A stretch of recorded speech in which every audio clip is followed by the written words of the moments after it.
53년을 살아오면서 저는 늘 궁금했습니다. 나는 누구인가? 내 부모는 누구였나? 왜 나는 고아원 문 앞에 버려져 있었나? 2024년 11월 3일, 저는 평생 처음 듣는 이름의 장례식장에 서 있었습니다. 박영숙. 저는 이 여자를 알지 못했습니다. 그런데 제가 이분의 조문 명단에 포함되어 있었습니다. 그리고 그곳에서 저는 두 남자를 만났습니다. 처음 보는 얼굴들이었지만 묘하게 익숙했습니다. 장례식장 직원이 건넨 봉투를 받았을 때 제 손이 떨리고 있다는 걸 느꼈습니다. 그 안에는 사진 한 장이 들어 있었습니다. 1979년 8월이라고 적혀 있었습니다.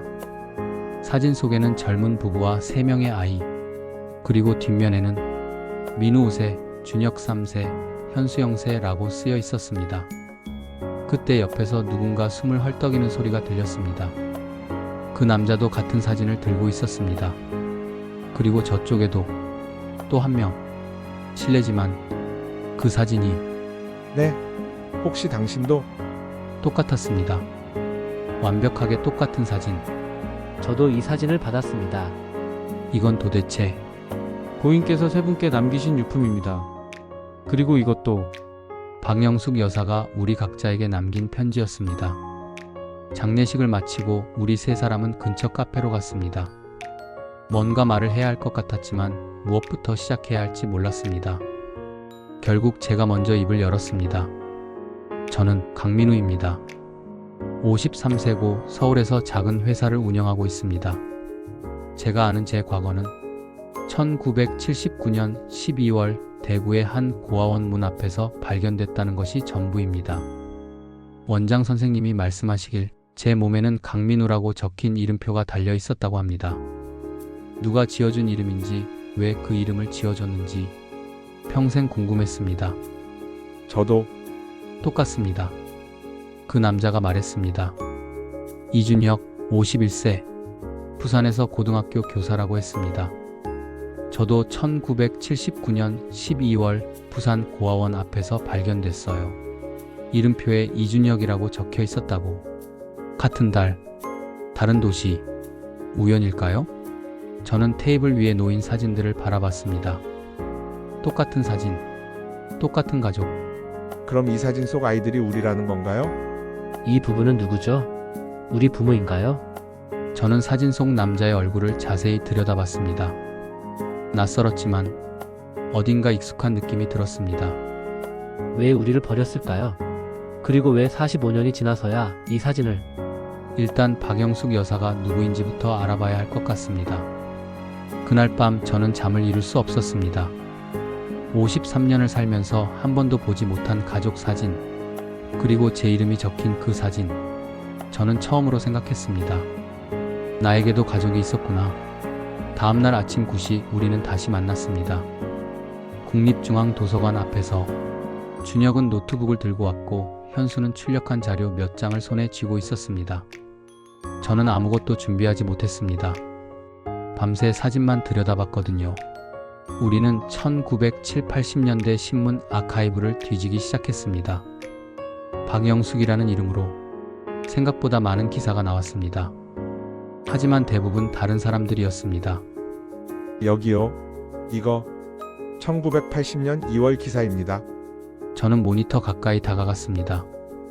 1980년 2월, 박영숙 씨는 여러 고아원의 신원불명 아동들을 인계한 혐의로 박 씨는 1979년 12월부터 1980년 1월 사이 대구, 부산, 대전 등지의 고아원에 각각 남자, 아동 3명을 인계했으나 심장이 빠르게 뛰기 시작했습니다.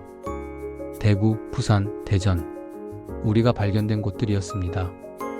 우리였어요. 그 3명의 아동이. 저는 다른 기사를 찾기 시작했습니다. 손이 떨려서 마우스를 제대로 잡기도 힘들었습니다. 1980년 3월 기사를 보세요. 고아원 인계 간호사 혐의 없음 불기소. 아이들을 보호하기 위한 조치였다. 진술. 보호? 무엇으로부터요? 같은 질문이 제 머릿속을 맴돌았습니다. 보호? 대체 무엇으로부터? 이 사람들. 만약 이들이 우리 부모라면 사람이 우리를 데려간 거죠?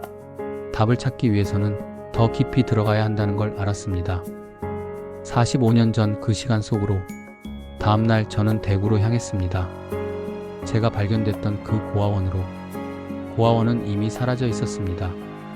20년 전에 문을 닫았다고 했습니다. 하지만 포기할 수 없었습니다. 주변 상인들을 찾아다니며 당시 원장 선생님을 아시느냐고 물었습니다. 한 분이 가르쳐 주셨습니다. 김순자 원장은 요양원에 계신다고. 심장이 두근거렸습니다. 53년 만에 저를 처음 안아주셨던 분을 만나는 것이었으니까요. 원장님, 저는 강민우라고 합니다. 혹시 기억하십니까? 1979년에 민우야, 그녀가 45년 만에 제 이름을 불렀습니다. 어떻게 날 찾아왔니? 이 사진을 받았습니다.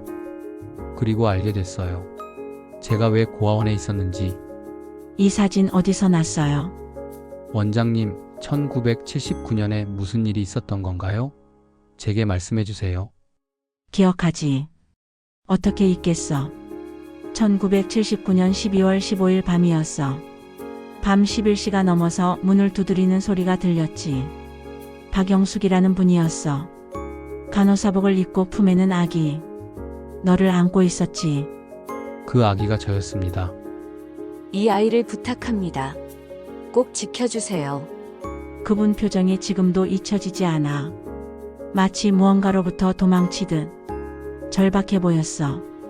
제 부모에 대해선 아무 말씀도 없으셨나요? 아무것도. 다만 이름표와 함께 봉투를 하나 주셨어. 봉투. 돈이 들어 있었어. 꽤 많은 액수였지. 그리고 쪽지가 하나. 이 아이가 18세가 되면 이 돈으로 대학에 보내주십시오.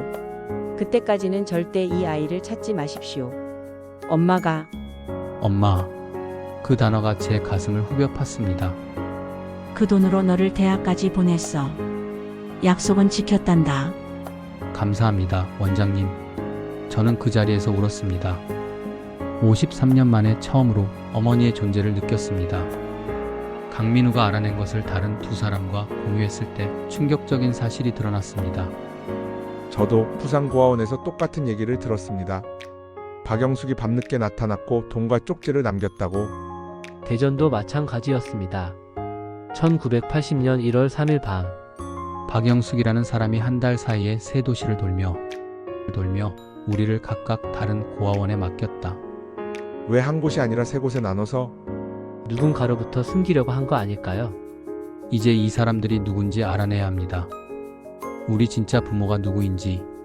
우리 세 사람은 밤을 새워 1970년대 후반 신문 기사들을 뒤졌습니다. 실종 사건, 가족 찾기 광고, 인권 관련 기사, 그리고 새벽 4시 준혁이 한 기사를 발견했습니다. 1979년 9월 3일 인권 변호사 김태준 실종 신고, 가족 국가 개입 의심. 대구에서 돌아온 밤 우리는 다시 모였습니다. 준혁과 현수도 각각 부산과 대전 고아원을 찾아갔고 똑같은 이야기를 들었다고 했습니다. 같은 시간, 같은 방식, 같은 메시지. 이 아이를 지켜주세요. 저는 키보드를 두드리기 시작했습니다. 1979년 실종, 가족. 수백 개의 기사가 나왔습니다. 그 시절 너무 많은 사람들이 사라졌습니다. 시간이 흘러도 답은 나오지 않았습니다. 우리는 지쳐갔습니다. 오늘은 여기까지 하고 내일 다시. 잠깐만요. 이거 제 눈에 들어온 기사 하나. 인권 변호사 김태준 실종 신고, 가족 국가 개입 의심. 인권 변호사 김태준. 저는 기사를 클릭했습니다. 김태준 1940년생. 서울에서 활동하던 인권 변호사. 1979년 8월 30일 퇴근 후 귀가하지 않아 그의 얼굴이 나타났습니다. 그 순간 제 심장이 멈춘 것 같았습니다. 이 사람, 사진 속 아버지예요. 똑같아요. 완전히 똑같아요. 저는 김태준이라는 이름으로 모든 기사를 찾아봤습니다. 김태준 변호사 민주화 운동 학생 변론, 정부 비판 시위 관련자 무료 변론, 유신 시절 양심수 구명 운동. 우리 아버지는 사람들을 구하는 사람이었습니다. 그리고 마지막 기사, 실종 변호사 김태준 월북 혐의 수사 중. 가족도 행방불명. 월북 혐의? 가족도 행방불명이라고. 김태준 가족 간첩 협조 혐의로 수배. 처 송미란 35과 자녀 3명. 어머니의 얼굴이었습니다. 송미란. 제 어머니의 이름이었습니다. 그 순간 모든 것이 이해되었습니다. 왜 우리가 고아원에 맡겨졌는지, 왜 각각 다른 도시에 흩어졌는지, 왜 다른 성을 갖게 됐는지. 우리 어머니는 수배자였어요. 우리를 데리고 도망 다녔던 거예요. 그래서 박영숙이라는 분한테 우리를 맡긴 거군요. 살리기 위해서. 45년 만에 저는 처음으로 아버지의 이름을 알았습니다. 김태준. 정의를 위해 싸우다 사라진 사람. 우리는 박영숙 여사의 집으로 향했습니다. 유품을 정리하는 조카분께 허락을 받고 그분의 마지막 흔적을 찾아보기 위해서였습니다. 집은 오랫동안 사람이 살지 않은 듯 쓸쓸했습니다. 저는 책장을 하나하나 살폈습니다. 뭔가 있을 것 같은 예감이 들었습니다. 여기 뭔가 있어요. 책장 뒤에 숨겨져 있던 낡은 공책. 박영숙의 일기였습니다. 1979년 12월 10일. 오늘 송미란 씨를 만났다. 그녀는 창백하고 마른 얼굴로 품에 아기를 안고 내 병원을 찾아왔다. 제발 도와주세요. 제가 잡히면 이 아이들도 위험합니다. 그녀의 눈에는 공포가 가득했다. 제 목소리가 떨렸습니다. 12월 12일. 송미란 씨는 남편 김태준이 정보기관에 끌려간 후 소식이 없다고 했다. 그리고 자신도 쫓기고 있다고. 새 아들을 데리고 도망 다니는 것이 한계라고 했다. 나는 그녀에게 제안했다. 아이들을 안전한 곳에 맡기자고. 각각 다른 고아원에 다른 이름으로. 각각 다른 고아원의 다른 이름으로 우리를 찾을 수 없게 만들려고. 12월 15일. 일기 내용. 민우. 5살 된 첫째 아들. 엄마와 헤어지는 순간 울지 않았다. 어린 나이에 이미 많은 것을 이해하고 있는 듯 했다. 송미란 씨는 아이를 안고 한참을 울었다. 미안해, 민우야. 엄마가 미안해. 그 목소리를 나는 평생 잊지 못할 것이다. 저였습니다. 울지 않았던 아이. 어쩌면 저는 알고 있었던 걸까요? 엄마가 다시 오지 않을 거라는 걸. 12월 22일. 일기 내용. 준혁.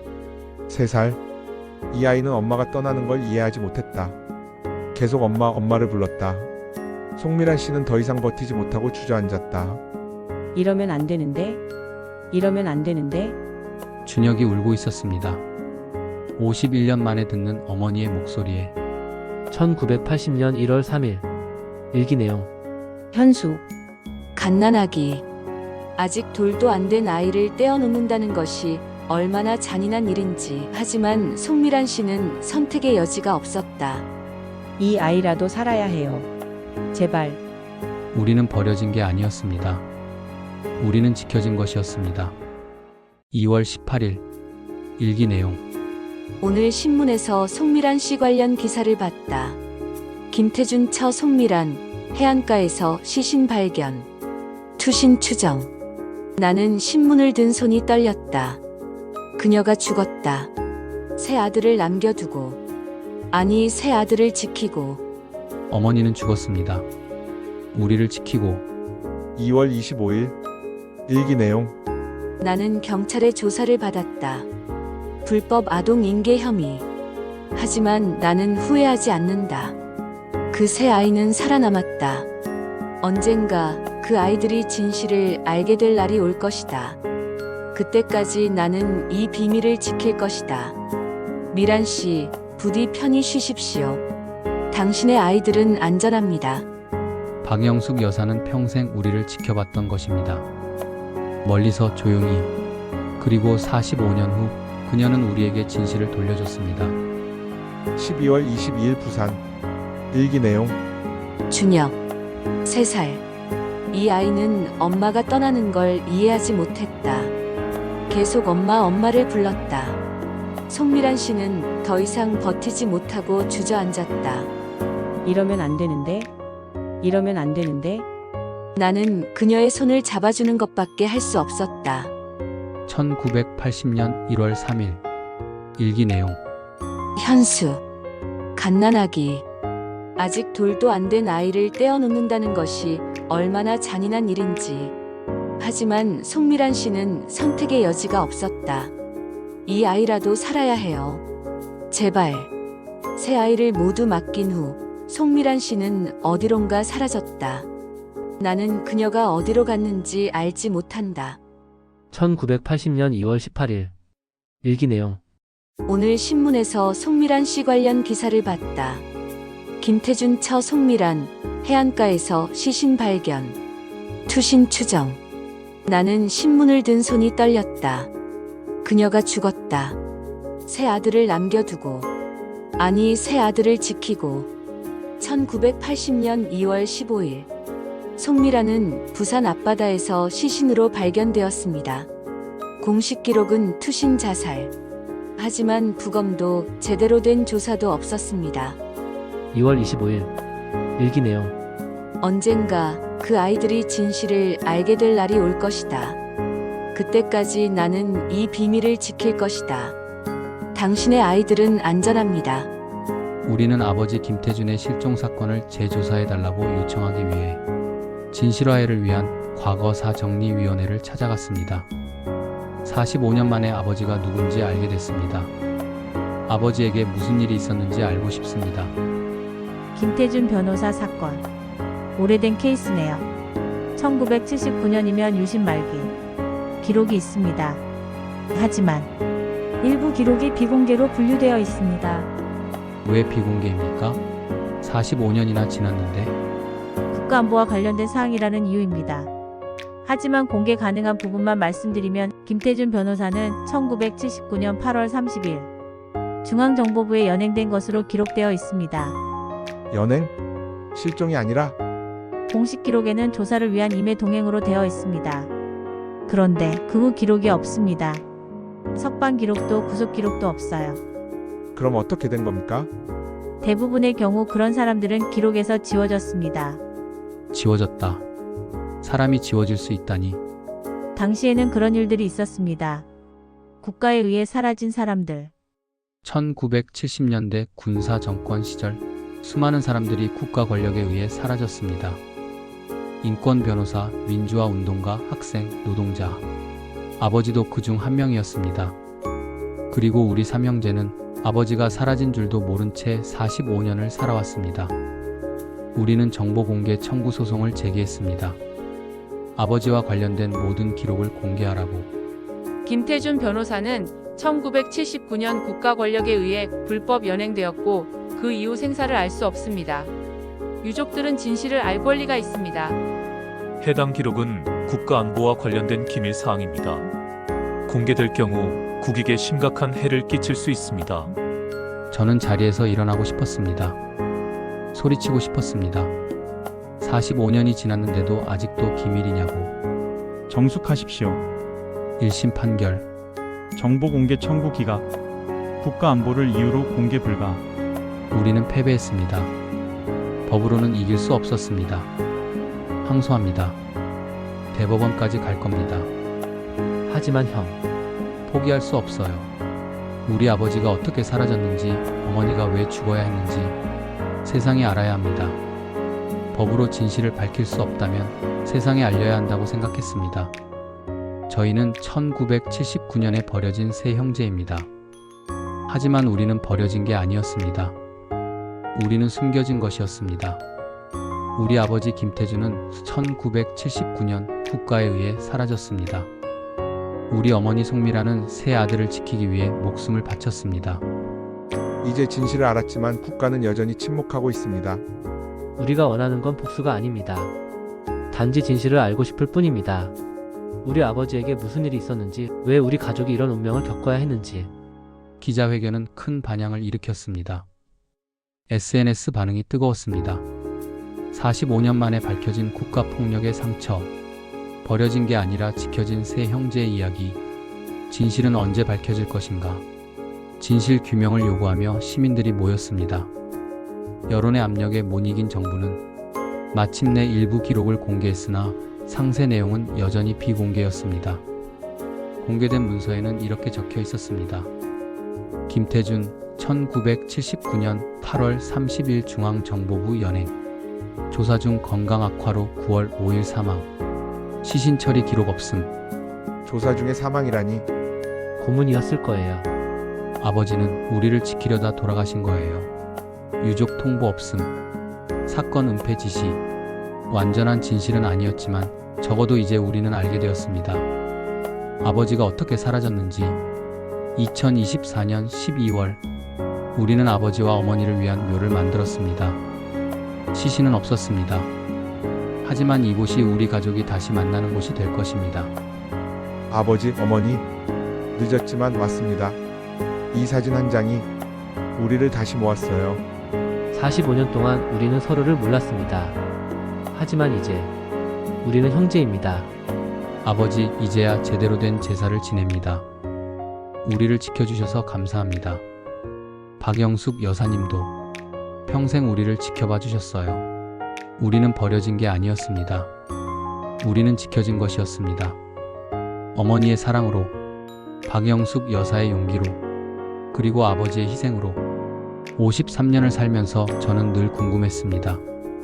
나는 누구인가? 내 부모는 누구였나? 이제 알았습니다. 저는 강민우가 아닙니다. 김민우입니다. 김태준 변호사의 장남, 송미란 여사의 첫째 아들, 그리고 이제 두 동생의 형입니다. 45년이 걸렸지만 우리는 다시 가족이 되었습니다. 이 이야기는 끝이 아닙니다. 우리와 같은 사람들이 아직도 있습니다. 부모가 누군지 모르는 사람들, 가족이 어떻게 사라졌는지 모르는 사람들, 우리의 이야기가 그들에게 작은 희망이 되기를 바랍니다. 진실은 언제나 밝혀집니다. 늦더라도